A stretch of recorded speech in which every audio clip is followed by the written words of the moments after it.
Meu Deus, não fazem isso. 18h14, já estamos no Dias Andados, programa que vai ao ar todas as sextas-feiras, depois das 17h30. Podemos ser acompanhados em direto no Facebook, na nossa página do Facebook e também do YouTube. Vamos passar para outro tema. Vamos falar sobre o ato bárbaro que aconteceu hoje no Conde Cubango. Deputados da UNITA foram agredidos. A situação começou antes, né, com a negação de vários governadores provinciais em recebê-los e, calculo, não foi garantida a segurança da delegação de deputados. Começo por perguntar, antes de irmos propriamente para este ato de violência, os deputados têm ou não direito a serem escoltados, assegurados, pelo menos enquanto trabalham? Tem. E, como eu disse, calculo que o facto dos governadores não terem podido receber os deputados também influenciou de alguma forma a que não tivessem esse asseguramento. Vamos lá. Nós não podemos partir. Infelizmente, tu me obrigas a dizer as coisas. Não há outra forma de dizer. Mas também não há nada de novo que eu possa dizer sobre isso. Portanto, não me parece propriamente que estes eventos, a todos títulos condenáveis, lamentáveis, possam ter ocorrido sem que efetivamente tenha havido alguma coordenação, algum comando, digamos assim. Não é possível. Eu não creio e eu acredito que muitos angolanos também não acreditarão que essas circunstâncias ou que estes eventos, desculpe, não percebi. Orientação de quem? De quem seria? A orientação de poder, como é evidente. Então, quem seria? A orientação de poder. Mas falas de não receberem os deputados ou destes atos de violência? Mas, aparentemente, embora estejamos aqui no exercício, digamos, de análise, não é, de fatos, é inevitável. Não há como nós não associarmos, não é, a cadência dos acontecimentos. Não é? São indissociáveis. Não é? Porque, aliás, basta olharmos para aquilo que foram os argumentos apresentados pelos governos provinciais que se recusaram a receber as delegações da UNITA para, digamos, encontros de cortesia.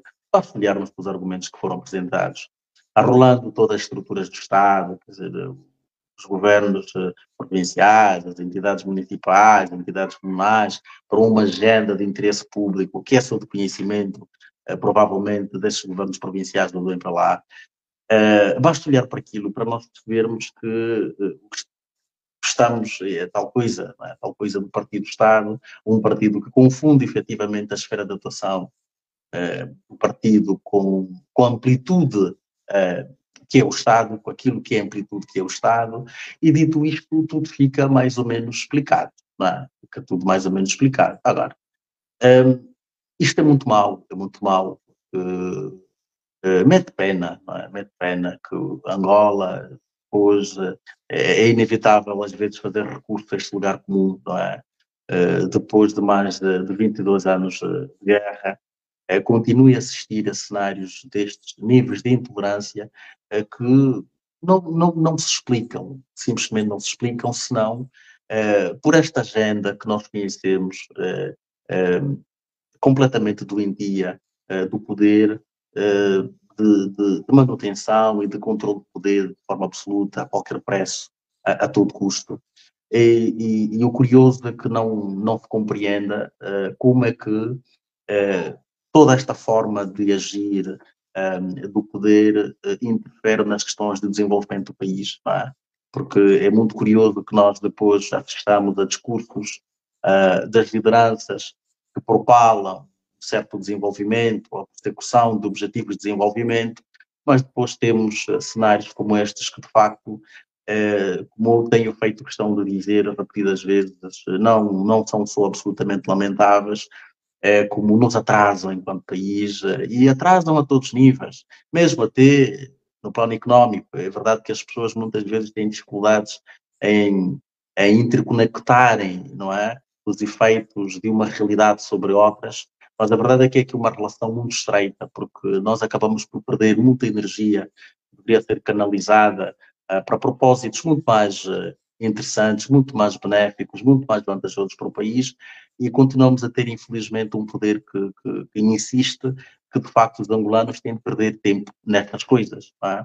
E quando há perdas de vidas humanas, quando um partido político não pode, repara que estamos a falar de um partido político como a UNITA, que é, digamos, dos fundadores do sistema partidário angolano, dos fundadores deste processo que se pretende de democratização do país, e até hoje, com o tempo de existência que tem, e com o tempo que eu já referi aqui há bocado decorrido sobre o fim da guerra, ainda temos um partido que é limitado, que não pode chegar a determinadas realidades, que não pode fazer determinado tipo de incursões, porque fica sujeito. Estamos a falar de deputados que são membros de um órgão de soberania. Não é? Os deputados são entidades soberanas de um órgão de soberania, eleitas pelo povo, e que são simplesmente impedidas ou impedidos, os deputados no caso, de realizarem atividades como aquelas que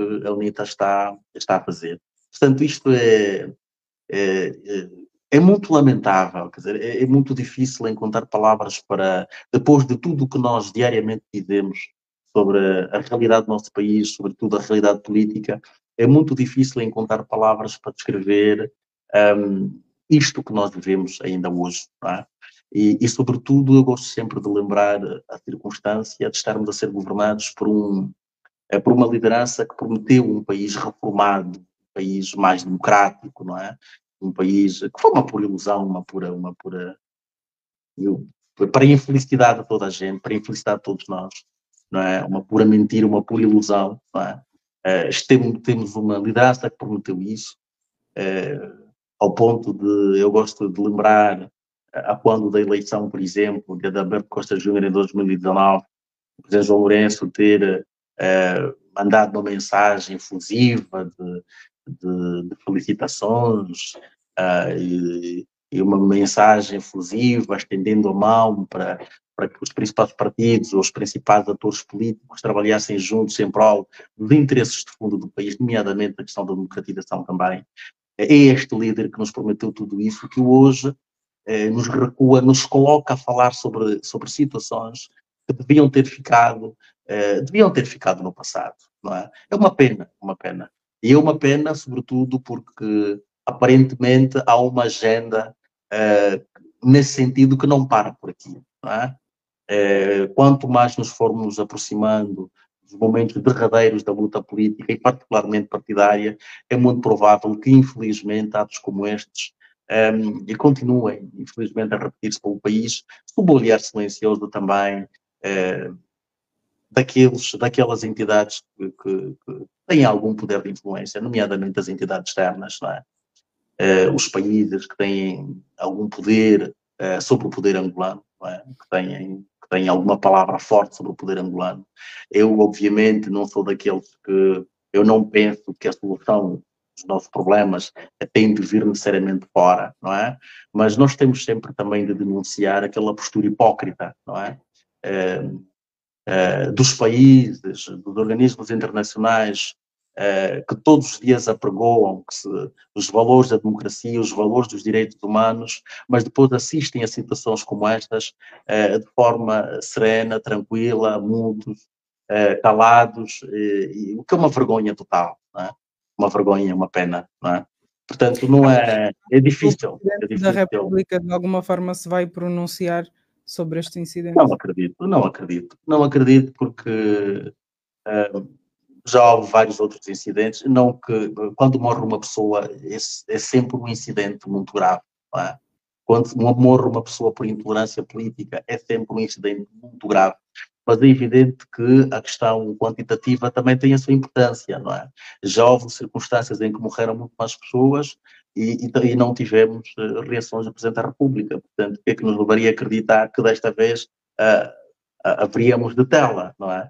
Aliás, se esta intolerância vem de facto do regime, não é? E quem comanda o regime é o Presidente da República, qual é o interesse? Porque a UNITA faz uma denúncia e aponta o dedo diretamente, até agora infelizmente não temos outras versões dos factos, aponta o dedo diretamente, portanto, ao regime como sendo o mandante deste evento de intolerância, não é? A pergunta que eu responderia com uma pergunta também, quer dizer, se as coisas são efetivamente assim, e quem comanda o regime é o Presidente da República, estaria até a contradizer se eventualmente dissesse qualquer coisa no sentido condenatório, não é? Destas. Porque eu não posso acreditar. Porque eu não posso acreditar também que seja um caso isolado, que não tenha havido propriamente de cima, mas que alguém tenha tomado... Não. Eu não acredito nisso. Porque, repara, Salim, nós não estamos a falar de uma situação qualquer, nós estamos a falar de uma agenda, de um partido político importante, não é? Que é comunicada com antecedência, não é? As entidades públicas todas elas tomam conhecimento e depois são confrontadas, no caso, são confrontados os partidos políticos ou o partido específico com esse tipo de realidade. Portanto, nós não podemos partir da perspectiva ingênua de que isto é qualquer coisa que terá sido obra do acaso. Até porque, repara, nós não estamos a dizer propriamente de um caso isolado. Nós, todos os anos, de forma sistemática, temos situações gritantes de violação dos direitos humanos decorrentes de intolerância política. Decorrentes, não às vezes até outras questões de natureza, nomeadamente a nível da justiça, ou o que for, mas estamos a falar de situações de intolerância política. Portanto, eu não acredito, francamente, que este evento possa ser interpretado de forma isolada, senão num conjunto, se assim podemos considerar, de uma estratégia que se enquadra no tal pacote de castração das liberdades, de controlo do poder, porque de outra forma não se pode entender que estejamos a recuar para o paleolítico, não é? Permanentemente, quer dizer, não se deixa o país andar, não é?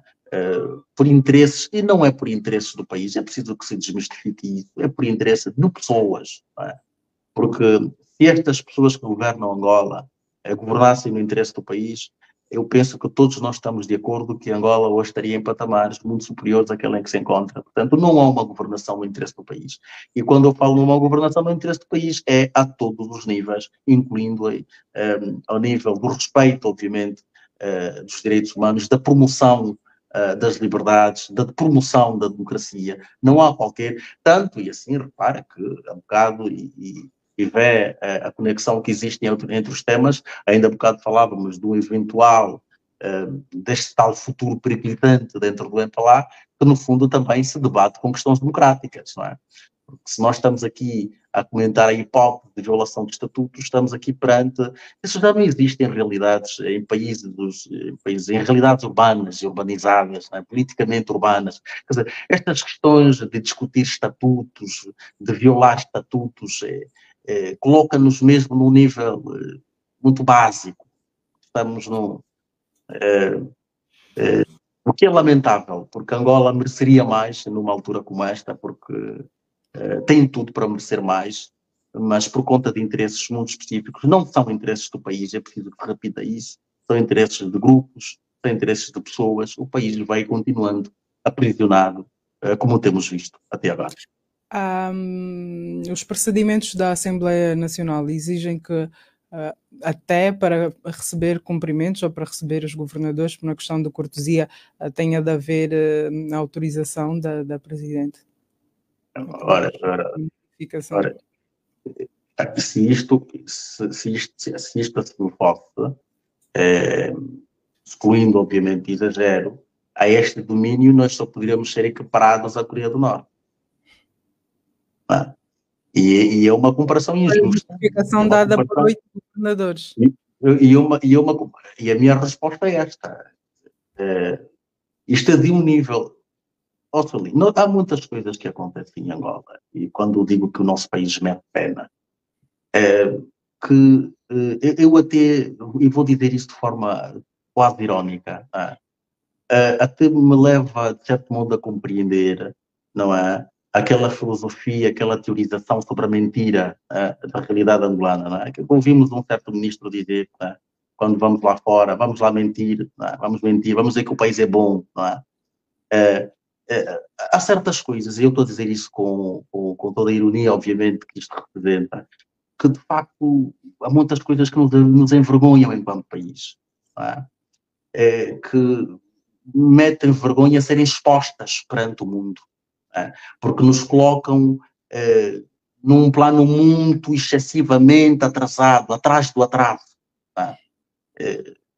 E o que é absolutamente vergonhoso, quer dizer, só o facto de alguém pensar, um governador provincial pensar, que pode escrever aquilo, pode pôr aquilo num papel, é qualquer coisa, no mínimo aberrante, é qualquer coisa que está além de surreal. Num país que se diz formalmente democrático, e quem diz que o país é democrático são os do lá, não é? São os do lá que dizem que o país é democrático. Quer dizer, pôr aquilo em papel, não é? É suficientemente vergonhoso. Um governador provincial, não é? Portanto, isto não é qualificável. Às vezes é muito difícil encontrar as palavras adequadas para descrever uma realidade política sobre a qual falamos todos os dias e que tem a capacidade de nos surpreender todos os dias no sentido pior da coisa, não é? É inacreditável. É simplesmente inacreditável. Acorda cedo, põe o pé na estrada, deixa o filho em casa com uma vontade de voltar para casa.